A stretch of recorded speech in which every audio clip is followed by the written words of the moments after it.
Captain starfish समंदर का मुहाफिज। समंदर की गहराई में कैप्टन स्टारफिश नामी बहादुर स्टारफिशर रहता था। वह अपनी मेहरबानी और बहादुरी के लिए पूरे समंदर में मशहूर था। कैप्टन स्टारफिश का जिस्म चमकदार सरख था और उसकी मुस्कुराहट इतनी प्यारी थी कि समंदर के सबसे गहरे हिस्से को भी रोशन कर सकती थी। वह अपने घर से प्यार करता था और अन तमाम मखलूकात की हिफाजत करता था जो रीफ में रहती थी।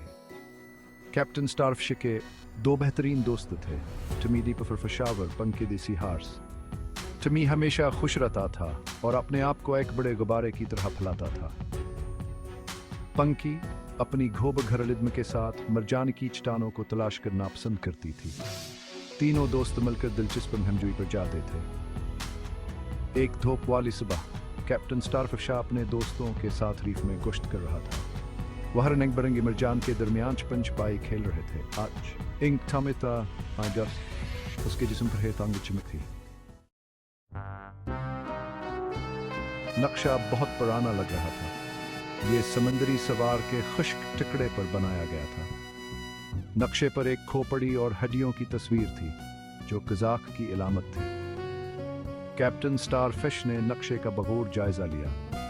इसमें एक छोटे से जजीरे की तरफ जाने वाला एक घूमता हुआ रास्ता दिखाया गया था। जजीरे पर एक जगह पर एक्स का निशान था, खजाने का नक्शा। पंकी चलाई, इसकी आंखें हैरत से फैल गईं। कैप्टन स्टारफिश ने कज़ाकों और उनके दफन किए हुए खजानों के बारे में कहानियां सुनी थी। क्या ये नक्शा असली हो सकता है? वो जानता था कि इन्हें तफ्तीश करनी होगी। हमें होशियार रहना होगा मेरे दोस्तों, कैप्टन स्टारफिश ने मुतनबा किया। कज़ाकों के खजाने अक्सर चालों और जालों से महफूज होते हैं। अपने मुंतजर मुहिमजोई से पुरजोश कैप्टन स्टारफिश, टमी और पंकी छुपा हुआ खजाना तलाश करने के लिए अपने सफर पर रवाना हुए। नक्शे पर पहला सराग एक पहेली थी। पहली चाबी तलाश करने के लिए आपको दोपहर के वक्त सूरज की राह पर अमल करना होगा। कैप्टन स्टारफिश जानता था कि दोपहर के वक्त सूरज बिल्कुल सर के ऊपर होता है। उसने टमी और पंकी को हिदायत की कि वो सूरज की किरणों की पैरवी करते हुए मशरक की तरफ एक सीधी लकीर में तैर करें, क्योंकि वो पानी के जरिए छेदते हैं। घंटों की तरह महसूस होने के बाद वो एक बहुत बड़े कलीम के पास आए। कलीम मजबूती से बंद था। यही होना चाहिए, पंकी ने कहा, लेकिन हम इसे कैसे खोलें? टमी ने अपने आप को फैलाया और कलीम पर पानी का एक ताकतवर जेट उड़ा दिया। पानी की कुव्वत ने कलीम को कदरे खोल दिया। अंदर उन्हें एक छोटी सुनहरी चाबी मिली।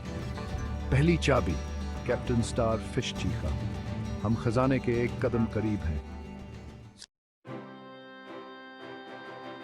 इस हचार खुले समंदर पर मुहिमजोई। नक्शे पर अमल करते हुए तीनों दोस्त लिंक मारने वाले जेलीफिश के मैदान से गुजरे। उन्होंने चकमा दिया और झके मुहतातर है कि दिन कन्हल गए।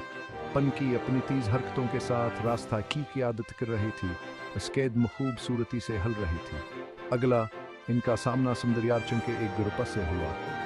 अर्चिनों ने इनका रास्ता रोक दिया। तुम न गुजरोगे, एक अर्चिन बड़बड़ाया।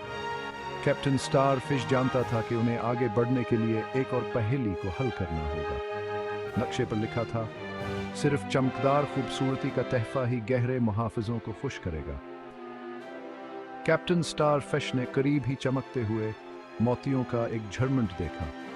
उसने एहतियात से उन्हें जमा किया और समंदरी अर्चिनों को पेश किया। मोतियों से अर्चिन बहुत खुश हुए। उन्होंने रास्ता साफ कर दिया, दोस्तों को गुजरने दिया।